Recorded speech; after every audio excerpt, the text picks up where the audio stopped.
Hello? Ay, naka 7 minutes na pala tayo. Sorry, hindi ko alam. So anyway, ila-live ko lang ito ngayon yung nasunog.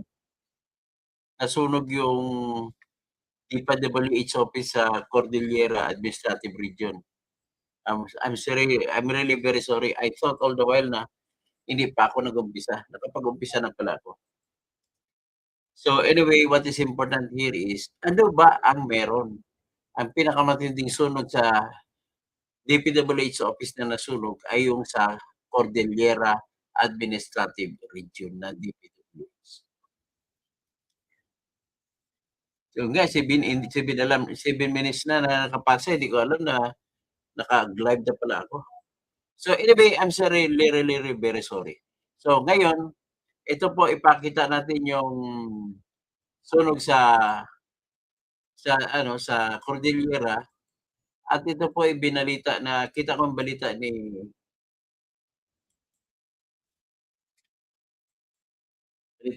Attorney Libayan. Kaya ikot na lang natin ang kuwan ni Attorney Libayan.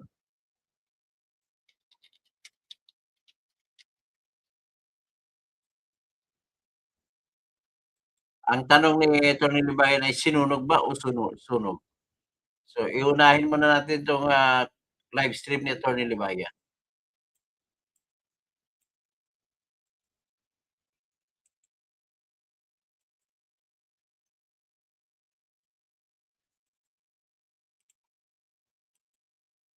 Yan. Nagdududa rin si Attorney Libayan. Pakinggan natin si Attorney Libayan.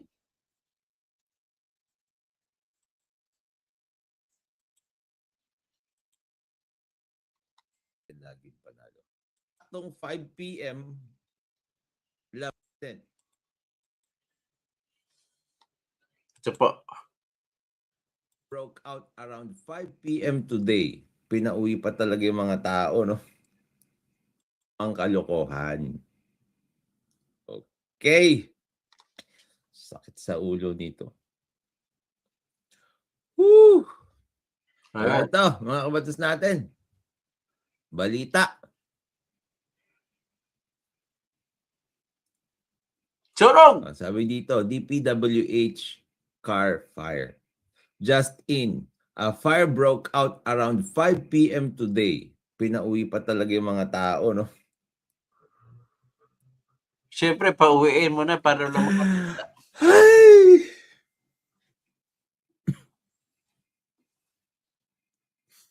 Pinauwi pa talaga yung mga tao. 5 p.m. today, ngayon lang yun, mga kabatas natin, January 14 at the Department of Public Works and Highways Cordillera, DPWH Car Building. Baguio City Fire Station Fire Marshal, Superintendent Mark Anthony Dangatan confirmed that the fire was declared out at 5:43 p.m. So 43 minutes, mga kabatas natin, na nagkaroon ng apoy. Mga kabatas natin. Eksaktong 5 p.m. labasan, mga kabatas natin, pagka-time out, sunog. Nice timing, di ba? Di ba? Word. Nice timing. O mga kabatas natin, palike ha. Palike. Pa-share na rin Pakinggan muna kung natin si you're Attorney feeling Libayan. generous. Pero please palike ng ating live stream kasi nga daming nagdi-dislike. Kaya hindi na lumalabas. Okay? Hindi na recommend yung ating videos ng algorithm.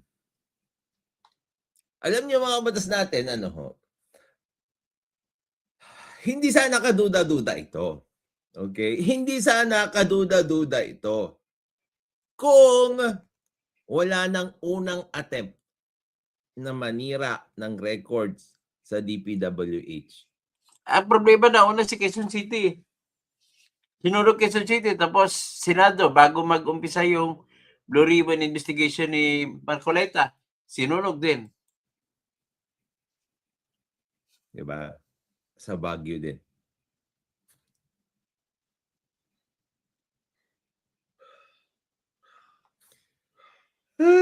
Sabi nyo nandiyan nahiya mag-short circuit yung mga appliances pag madami tao kaya nag-wait sila mag-uwian. Correct. Sakto. Pagka time out mo, alas 5, boom, pew, sunog. Goodness. Huwag kalimutan po mag-like, okay? May statement naman ng DPWH, mga kabatas natin. Saan yung statement ng DPWH? Ba't wala na? My gosh. May statement yan. Sandali lang. Ito. Okay. DPWH Cordillera. Ito yung kanilang statement. The Department of Public Works and Highways confirms that the fire incident which occurred at the DPWH Regional Office in Cordillera Administrative Region this afternoon has been successfully extinguished and the site is now fully secured. Initial assessment by the Bureau of Fire Protection indicates that the affected areas was limited to approximately 2 square meters of the office. No DPWH employee was injured in the said incident. Abuti naman walang na-injure na DPWH employee. Tapos mga kabatas natin, approximately 2 square meters lang ng office. 2 square meters. Parang itong studio ko, konti lang. Parang isang kwarto. Parang isang maliit na kwarto. Isang maliit na kwarto. The department is currently working in close coordination with the Bureau of Fire Protection and the local government of Baguio City to conduct an immediate and thorough investigation into the cause of the incident. Additional information will be provided by the department as soon as available. Sabi niyo nonsense, ano kayo masasabi ni Sec Vince? Hot topic to.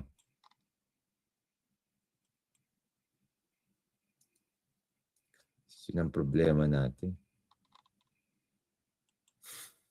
Very well controlled.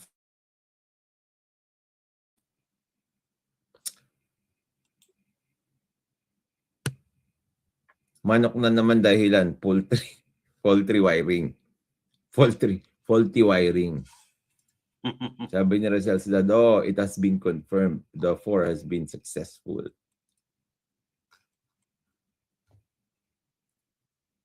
Tingnan niyo mga kabatas natin. Ha? So, ano masasabi nyo? Sabi ng mga tao dito, good job, malinis na record nyo.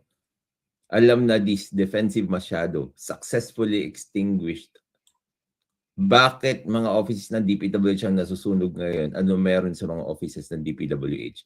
At mga kabatas natin, let's also take note that in Baguio City, during these times, okay, it's very cold. Mahamog. Kaya mahirap magkaroon ng apoy. In contrary, kapag summer. Okay? Sa mga panahon ngayon, mga kabatas natin, sa mga panahon ngayon sa Baguio City, of course, I should know. In the Cordilleras, I should know, mga kabatas natin, very cold yung panahon Hindi ngayon. dapat magkasunog. May hirap lang maglaba, ganyan. May hirap magpatuyo ng damit kasi madalas na yung hamog tsaka malamig. Ibig sabihin, Sabi ni mahirap masunog dyan. Ni Rujero, walang fire prevention system. Bakit? Bakit magkakaroon ng fire prevention system? Alam niyo yung pinaka-sas talaga dito yung timing eh. So anyway, too much after that, having heard from Attorney Libayan, one thing is sure though, na malamig na malamig ngayon sa Baguio. Bakit yan sa Cordillera o Piston? At saka never in the history of Cordillera na may sunog. Hindi naman kagaya na sa Maynila na dikit-dikit ang bahay. At maraming squatter. At yung sa Quezon City, bago yung nagkasunog, sa Quezon City na DPWH office ay sinunog. Imposible na walang records doon nasama. Kagaya ng Cabral Files, napaka-importante po ng records. Kasi diyan po makikita sa mga records kung ano-ano ang mga proyekto. Kagaya nan, kung karang pinag-usapan natin, ang sakop ng mga probinsya niyan ay Kalinga, Mountain Province, Apayao, Benguet, Naid Bikrep, tapos Abra. Yan yung mga probinsya. Ang isa sa pinakamalaki na flood control projects ay yung Abra. Kasi diyan nga, Executive Secretary si Bersamin. Akalain mo, Chief Justice sa Supreme Court, bumaba siya sa level ng mga walang dangal, opisyal ng mga walang dangal. Sana hindi natin tinanggap ni I.S. Bersamin na wala tuloy ang bagalang sa kanya. Dahil tinanggap niya ganong pwesto, political ang pwesto niya kahit hindi ka tumakbo. Ang nagka-point siya yung politiko. Tapos, napakakitaan pa na ang probinsya na kung saan ka nanggaling ay Abra, isa sa pinakamalaking project. Tapos, andyan pa yung apo mo na si pangalan nun, Yusek Bersamin.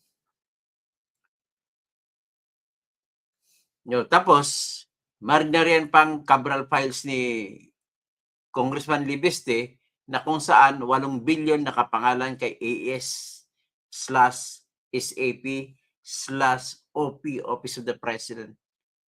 Sino ba yun? Sa'yo ba yun? Executive Secretary Bersamin, sa'yo ba yun? O kay... Pero duda ko kay Bongbong yun. So, dyan sa DPWH car na nasunog, andyan pong records ng Abra na engineering office ng mga kontrata. Andyan din ang record ng Benguet na malalaki din ang kontrata diyan sa distrito ni Edby Kep at saka ni Eric Kep. Mga AXI-IS yan. Si Tulfo na nahimik. 2 Tulfo. Sila mga Tulfo, Rapi, asawa niya si Jocelyn Tulfo, AXI-IS congressman. Bakit kayo na nahimik?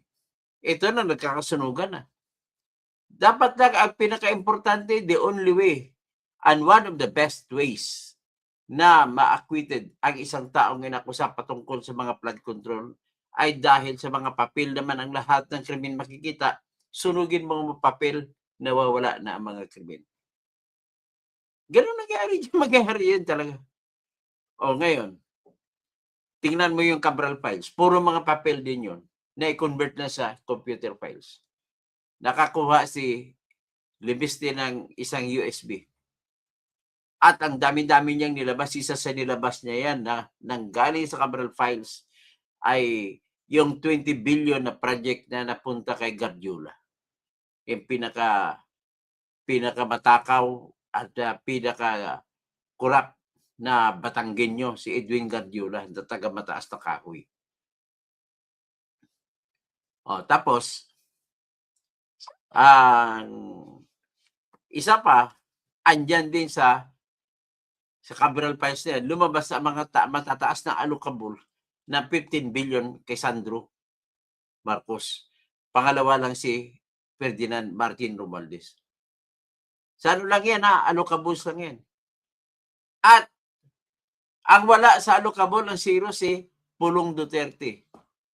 Si Congressman Ungab. 2 pang congressman na sa Mindanao. Ang 4 na malapit kay Duterte ay walang mga alokabol. Zero. So ngayon, sasabihin pa nyo kay Duterte nang galing ang corruption. Gano'n naman talaga lagi ang depensa ng mga Marcos administration. Nagkaloko-loko dahil natuto sa panahon ni Duterte. Anong klase? Naka-4 naka-4 na taon ka na eh. Sisisi mo pa rin kay Duterte, nasa kulungan si Duterte, isisisi mo pa rin sa kanya. Yan, ano yung mga sunog na yan? Tiniming pa. Alas 5 lalabas empleyado sa DPWH car. Wala nang empleyado, nagkasunog. Sigurado ako CCTV nun, wala na rin. Hindi mo makikita. Sabihin sira, sabihin sunog.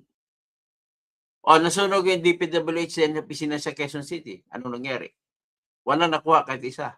Sinabi lang nila, para hindi magalit ang publiko. Wala man lang dokumento na patungkol sa flood control ang nasama ron. O yung Senado, bago mag-umpisa yung Blue Ribbon Committee investigation ni Marcoleta, na siyang chairman noon, ay nasunog din, inattempt din. So, ibig sabihin, kahit na ang buwan ng sunog sa Pilipinas ay Marso, kaya tawag niyang beware of the Eye of March. Ang Marso kasi sa records natin, sa ating history, ang pinakamaraming sunog sa Pilipinas. Bakit? Ano meron sa Marso? Papasok yung summer.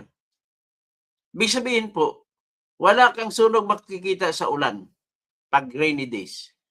Like bakit? Laging umulan eh. Kung may apoy man, maapuhap ka ganang ulan. Wala ring sunog sa lugar na sobrang lamig. At lalong walang sunog sa lugar na may yelo, may ice. Yan lahat ng the impossible is happening now. That is flood control. Pati yung mastermind, nakakalusot. That is flood control. Kung si Bongbong, mastermind ng flood control, hindi nakakasuhan. Ladies and gentlemen, take note of that. Ngayon, si Duterte kinasuhan ng mastermind sa mga pamamatay sa blood sa war on drugs. Pero asa ng mga galabay, ni isa walang nakakasuhan sa ICC. Pero kay Bongbong, marami ng mga maliliit na isda, nakasuhan na, mga taga-DPWH, 2 kontraktor lang si Mr. Diskaya at Mrs. Diskaya. So far, yan na may warrant of arrest. Dito, kay Bongbong na case, sa flood control, may mga gumagawa ng krimen sa pagnanakaw, pero walang mastermind.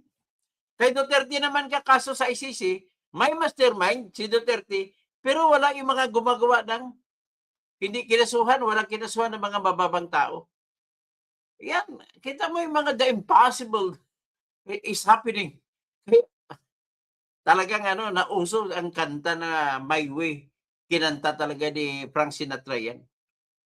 Because of that, there are many things that are called impossible and yet they are happening. At nilalagay lamang ni Frank Sinatra yan sa pangarap, panaginip. Kailan lang ang tinatawag ng pangarap, panaginip ay hindi kailanman magiging totoo. Tinatawag yan ng mga Tagalog pangarap. Pag-asa. Sa mga Ilonggo, paglaom. Mga Cebuano, paglaom. Waray, paglaom. Hindi ko alam sa Bicolano, baka paglaom din. Kung sa Zamboanga, yan ang Latin towns, Latin city natin sa Pilipinas, yung Chabacano, pati sa Ternate, Cavite, Chabacano rin ang salita dyan. Chabacano na halong Tagalog sa Ternate. Chabacano may halong Bisaya dyan sa Zamboanga. Tawag nila dyan, Esperanza. Pag-asa.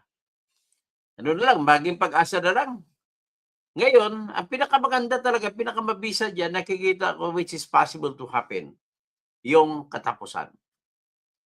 Malapit ang katapusan ni Bongbong Marcos sa ayaw niya hindi. Matatapos pag hindi na siya presidente. Kaya maganda na lang kakanta niya. And now the end is near, and so I face the final curtain. My friend, I'll state it clear. I'll state my case, of which I'm certain yung case mo is flood control. I live a life that's full. I traveled each and every highway, byway, and more, much more than this. I did it my way. You did it your way, Bongbong. O, paano nito ngayon? Attorney ba yan? Discoveryhin na lang natin. I-follow up na lang natin itong sunod-sunod. Pero, ito naman si Kwan, si Soto, sobrang mapagkunwari si Soto. Wala raw kwenta yung Cabral Files. Bakit natatakot kayo? Salita kasi ng kalsida kontra sa Cabral Files. Tapos sasabihin mo ngayon na walang kwenta yan. Huwag na lang pansinin. Kaya sabi ng team, huwag mong pansinin ang naninira sa'yo. Yan. Yan si Soto. Hindi ko lang yung music. Ang sabi niya, wag nang paimbestiga sa kaso sa Cabral kasi isa lang yan na walang kabuluhan at pagkakselang ng oras. Sabi ni Tanda Soto. Sabi naman ng mga netizen, paano walang kabuluhan eh? Siya ang pag-asa para malutas ang kaso sa flood control projects. Andiyan nakalagay ang lahat ng ebidensya kung sino humingi ng mga proyekto. Tangin na. So, with that, ladies and gentlemen, I'll just call you out. Kaya pagkatapos ng termino niya, kasuhan talaga yan. It's too big. Oh, mapabuli ka na naman, Mr. Bongbong Marcos. Mapabuli kayo ni Kan. Si Chika, isama mo siya kan, mag-threesome kayo. Isama mo si Lisa. Sergio Kagampang. Loko-loko kung may evidence ka, kasuhan mo. Ito naman si Bicol, may evidence kasuhan mo. Nasa kanila pong ebidensya, tarantado ka ba? Paano ka makapunta ron? Si Uncle, the final boss. Yun nga. Okay? Tapos si Lindo Nocolan. Parang malabo ako maniwala kung wiring dahilan. Hindi pwede wiring. Talagang sinadya. Taon-taon may inspection ng wiring. Tama po kayo. Taon-taon may inspection yung DPWH pa naman dyan. May mga electrical engineer sila dyan. Wong Satam, Charat, salitang ano to, Thai, hindi ko mabasa. Perny Pinto, okay Tapos Memo 30, Evening Sir Toto. Tapos si June Dubs, baka may sumabog na naman na computer. Si Benz, so John FT, ito ang nasabing walang kwentang attorney dahil may din na rin DDS din. Ano kung DDS? Kung DDS walang kwenta, tarantado kayo. Ang mga BBM na mga fanatic, mga loyalista, yan mga walang kwenta. Yung mga dilaw walang kwenta. Mga BBM, mga pink, walang kwenta. Bakit? Kumampi na kayo sa kawatan na si BBM. Argo, grabe host, baka nasunog mga DPWH offices. Okay, these two shall pass. Kasi kung payroll live ito, di ka magkabasa ng comment. Okay lang yan. So anong gusto ni these two shall pass? Pahalagahan po sana ang lahat ng senior citizen. Okay guys, sa akin senior citizen na rin ako. Pero I don't think na dapat ako tatanggap ng ayuda. Kasi bakit magiging negative ang isip ko, ang utak ko pag bigyan ako ng ayuda. Hindi na ako kakayod. Si John C., good evening. Maging matapang lang kayo sa buhay, gumalaw lang. Sigurado, kakampi mo si Lord, mabibigyan ka ng isang kliyente. Understandable. Tapos, Nelson Laher, alam ni Kung bakit nasunog. Itanong natin kay Congressman Eric Yap, bakit nasunog yon? This to shall pass. Okay, hanggang dyan na muna tayo. Mamaya, may babanatan ng Control Army. Shut down the feeble BBM blogger named Ibalit Baby a while ago. Sino ba ni Ibalit Baby? Ibalit Tabi? Ibalita Bay? Hindi ko anong pangalan niya. Kaya matatapos naman kasuhan na yan talaga. Maraming salamat po. Maraming salamat. Abangan na lang susunod.